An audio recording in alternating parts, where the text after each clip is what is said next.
ሰሞኑን እንግዲህ በየቦታው ሳደርሰው የነበረውን ልብስ ሰባስቤ ይዤላችሁ መጥቻለሁ። እናንተም ለማዘዝ ከፈለጋችሁ ሁሉም ቦታ በታማኝነት አደርስላችኋለሁ በተመጣጣኝ ዋጋ። በጣም ጽድት ያለ ቤተሰቦቻችሁ እርክት የሚሉበት ልብስ በታማኝነት የማደርስላችሁ ይሆናል። ቁጥሬን ከኮሜንት ላይ ያስቀምጥላችኋለሁ። በዋትሳፕ እና በኢሞ እየመጣችሁ ማዘዝ ትችላላችሁ። ላይክ ሸር አድርጉልኝ። ወዳችኋለሁ። አሰላሙ አለይኩም ወራህመቱላህ ወበረካቱ። ውድና የተከበራችሁ የቻናሌ ተከታታዮችና እንዲሁም ጓደኞቼ እንዴት ናችሁልኝ? ደህና ናችሁ ወይ? ሁሉ ሰላም፣ ሁሉ መልካም ከኔ ጋር አልሐምዱሊላህ። እንግዲህ ውድ ተመልካቾቼ እንደምትመለከቱት በየቦታው የማደርሰውን ልብስ ሰብሰብ አድርጌ እንግዲህ እንደነገርኳችሁ ብዙ ጊዜ ቲክቶክ ላይ ነው ቪዲዮ የምለቀው። ዛሬ ላይ ደግሞ እንግዲህ ሰብሰብ አድርጌ በየቦታው ያደረስኩትን ልብስ ላሳያችሁ መጥቻለሁ። ያው እንግዲህ እኔ ሱቅ ላይ የምታገኙት ነገር የባህል ቀሚስ፣ የእናቶች ጉፍታ፣ ቢጃማዎች፣ የሳዑዲ ሽርጥ፣ የአባቶች ጋቢ፣ ሻል፣ ጥምጣም እንዲሁም ደግሞ በጣም የሚያማምሩ ሽፎኖችን ታገኛላችሁ። እየመጣችሁ ማዘዝ ትችላላችሁ። ኢትዮጵያ ሁሉም ቦታ በታማኝነት ነው የማደርስላችሁ።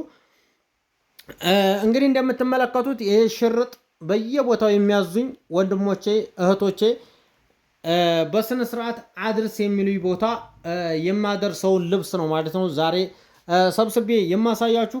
እንግዲህ እንደምትመለከቱት ፊልተር የለም። እንደ ቲክቶክ በፊልተር ድምቅመቅ አድርጎ ምናምን አይቻልም። እንግዲህ እንደምትመለከቱት ይሄኛው ባለ ፊልተር ነው፣ ይሄኛው ደግሞ ፊልተር የሌለው ነው ማለት ነው። ስለዚህ ልብስ ስትመርጡ ያለ ፊልተር ቢሆን ጥሩ ነው። ለእናንተ በደንብ አድርጎ ያስታውቃቸዋል ማለት ነው። ይህ ልብስ እንግዲህ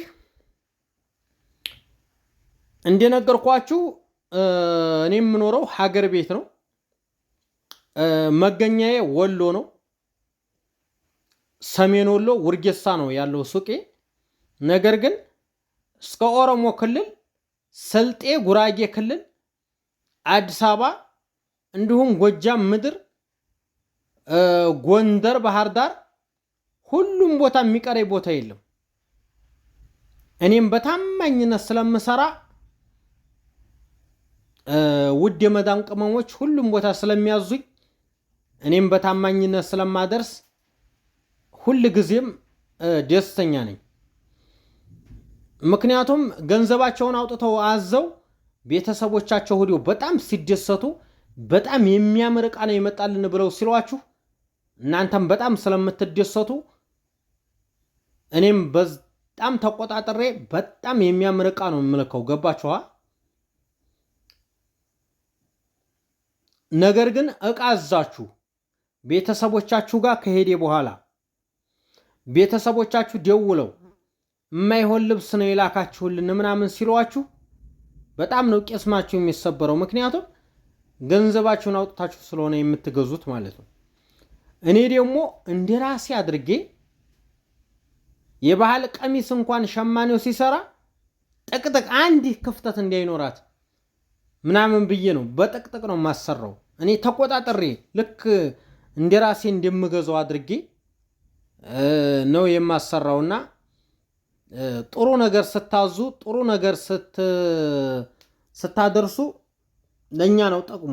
ምክንያቱም ደንበኛ ይበዛል፣ አሪፍ ሰዎች ወደኛ ይመጣሉ፣ እኛም በደስታ እናደርጋለንና ብዙ ጊዜ እኔ የወደፊቱን ነው የማስበው። ገብታችኋል? የዕለቱን አላስብምና ያው በዚህ መልኩ እንግዲህ ብጃጃልም ያልሆነ ቪዲዮን ብሰራ ያው እንግዲህ እየተጃጃልኩም ብሰራ ቪዲዮ ቫይራል እንዲወጣልኝ ብዙ እይታ እንዲኖረው ነው እንጂ እኔ በጣም ከምታስቡት በላይ የዋህ ነኝ። ለሰዎች መልካም ነገር ነው የማስበው። ለሰዎች ክፉ ነገርን አላስብም። በጣም ነው ሰዎችን የምወደው። ገባችሁ? ሰውን አልመቀኝም። እኔን ግን በጣም ነው ሰው የሚመቀኘኝ። ገባችኋል? አሁንም ቢሆን የሳዑዲ ሽርጦችን ማዘዝ የምትፈልጉ ለቤተሰቦቻችሁ በተለይ ለእናትና ለአባቶቻችሁ እና ለእህቶቻችሁ ለወንድሞቻችሁ ስታዙ እኔ በጣም ነው ደስ የሚለኝ። ደስ እያለኝ ነው የማደርሰው። ነገር ግን ምንም ለማታውቁት ወንድ በስልክ ኒካ ላሰራችሁት ወንድ ገንዘባችሁን ማባከን፣ ገንዘባችሁን አልሆነ ቦታ ላይ መጣል፣ ገንዘባችሁን ቴምናይ ማድረግ እኔ በጣም ነው የምናደደው። ምክንያቱም እኔም በጣም እህት ስላለኝ በእህቶቼ ላይ የሚደርሰው ነገር በማንም ሰው ላይ እንዲደርስ አልፈልግም። ገባችሁ? በማንም ሰው ላይ እንዲደርስ አልፈልግም። ስለዚህ ውድ የመዳም ቅመሞች ባላችሁበት ሀገር ሆናችሁ ሰላማችሁ ይብዛ፣ ጤናችሁን አላህ ይመልስላችሁ። የሄዳችሁት ዓላማችሁ በትንሽ ቀን ተዘጋጅቶላችሁ ወደ ሀገር ገብታችሁ ምርጥ ቤት፣ ሰፊ ቤት ኑሯችሁ፣ ምርጥ የህይወት አጋር ትዳር ኑሯችሁ ልጆቻችሁን እየወለዳችሁ ምንም ሳይጎልባችሁ መኖርን ትፈልጋላችሁ። ግን ምንም ነገር ስላልሞላላችሁ ነው። ገብቷችኋል?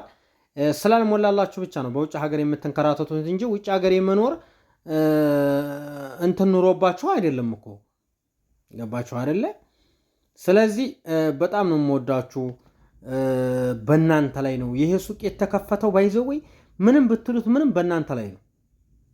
በእናንተ ትብብር፣ በእናንተ ትእዛዝ ስለምታዙ ስለምታበረታቱኝ፣ አይዞ ትልቅ ደረጃ ትደርሳለህ እያላችሁ እቃ ስለምታዙኝ ነው ይሄ ስራ የተከፈተው እንጂ በእናንተ ላይ ነው እንጂ በእኔ ላይ አይደለም እኮ ይሄ ስራ የተከፈተው። ቁም ነገር እውነቴ ነው። ስሬስ ማንኛውም ሰው ዩቱብ የሚሰራው ሁሉ ቲክቶከሩ ሁላ ጽድት ብሎ የሚኖረው የሚያምር ቤት ላይ የሚኖረው መኪና የሚያምር መኪና የሚነዳው ስንት ስራ ወዲያና ወዲህ ከፍ ዝቅ የሚያደርገው በእናንተ በመዳም ቅመሞች ላይ ነው። ወላሂ ነው የምላችሁ። የእናንተ የመዳም ቅመሞች ስራ ወደኋላ ከቀረ ገብቷችኋል። ላይክ ማድረጋችሁ ከቆመ፣ ሰብስክራይብ ማድረጋችሁ ከቆመ እመኑኝ ሶሻል ሚዲያ ተጠቃሚ ገደል ነው የሚገባው። ትልቅ ኪሳራ ነው የሚያጋጥመው። ምክንያቱም ሁሉም ነገር የሚገኘው በእናንተ ላይ ስለሆነ እናንተን ሰላም አላህ ያድርጋችሁ። በቃ እምለው ቤተሰቦቻችሁን አላህ ይጠብቅላችሁ። ሀገራችን ወደ ቀድሞ ሰላሟ ተመልሳ ኸይር የሆነ ኑሮ እንድንኖር ሁላችንም ባለን ተባብረን ገባችኋ በደስታ በፍቅር እንድንኖር ይሄን ነው እና የምነግራችሁ። ለማንኛውም በጣም ነው የምወዳችሁ፣ በጣም ነው የማከብራችሁ። ቪዲዮ ላይክ ሼር አድርጉት። ሰብስክራይብ ያላደረጋችሁም ሰብስክራይብ ሼር ምናምን አድርጉት። ያው እንግዲህ ቲክቶክም የምታውቁት ቲክቶክ ላይ እንገናኛለን፣ ቲክቶክ ላይ የማታውቁት ደግሞ ዩቲዩብ ላይ እንገናኛለን። ሰላማችሁ ይብዛልኝ። ለዛሬ እንግዲህ ይሄን ይመስላል። በየአካባቢው ወሰድኩትን ሽርጥ አመጣሁላችሁ። ቀጣይ ደግሞ የማሳያችሁ ይሆናል። እንደውም ሰባሰቤ አመጣላችኋለሁ ማለት ነው። መልካም ጊዜ ይሆንላችሁ። ሸር ኮፒ ሊንክ አድርጉ።